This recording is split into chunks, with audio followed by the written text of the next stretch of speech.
on in the state of Mississippi with regard to religious liberty. This is terrific news.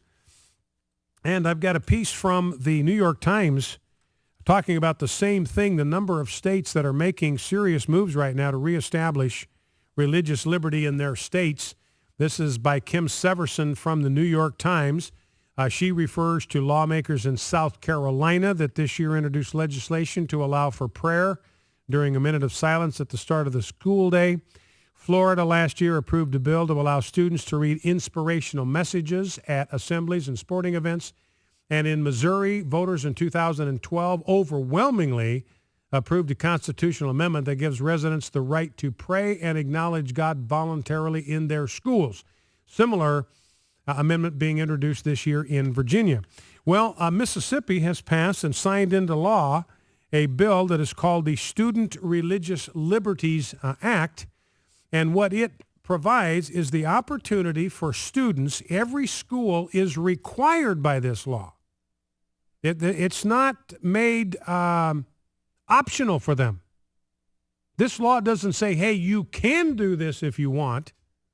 This law says that you must do this. You must create a limited public forum before things like student assemblies, before things like high school graduations, before things like Friday night football games. An opportunity for students to speak has to be voluntary. You can't pick the student. You can decide what category of students qualify. Could be honor roll students or whatever. So you can decide what class of students qualify to be able to speak to the student body in these limited form, but that can include religious speech so they can pray. You can have this limited forum before a football game, and if the student decides to do it, when he has 3 minutes to speak to the student body, he can say, hey, fellow Broncos, welcome, let's go get them, and let's pray for God's blessing on both teams and for a hard-fought match football game with no injuries. And he can go right in and offer a prayer because that's a limited public forum.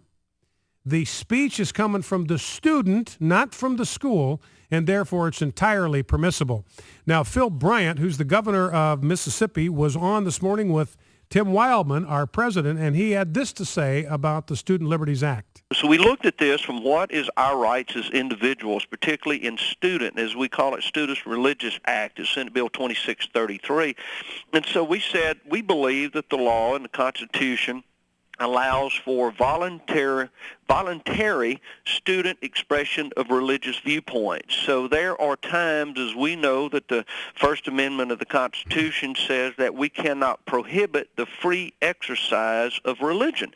We're not establishing a religion, so we feel like we meet the requirements of the Establishment Clause, that the state is not establishing a religion, but we're also meeting that first provision within that amendment that says, nor shall we prohibit the free exercise. So if a student wants to freely exercise his right to pray, particularly at limited public forums such as football games, non-graduation or even graduation events, they have the right to do that under the Constitution. And the state of Mississippi is saying if you are fearful as a superintendent or as a principal that you are unfamiliar with what the Constitution provides your rights or your students their rights to exhibit their religion, then we, as the state of Mississippi, will clarify that, and I think in essence take some responsibility if a lawsuit occurs to be able to defend that particular school district by saying now it is state law.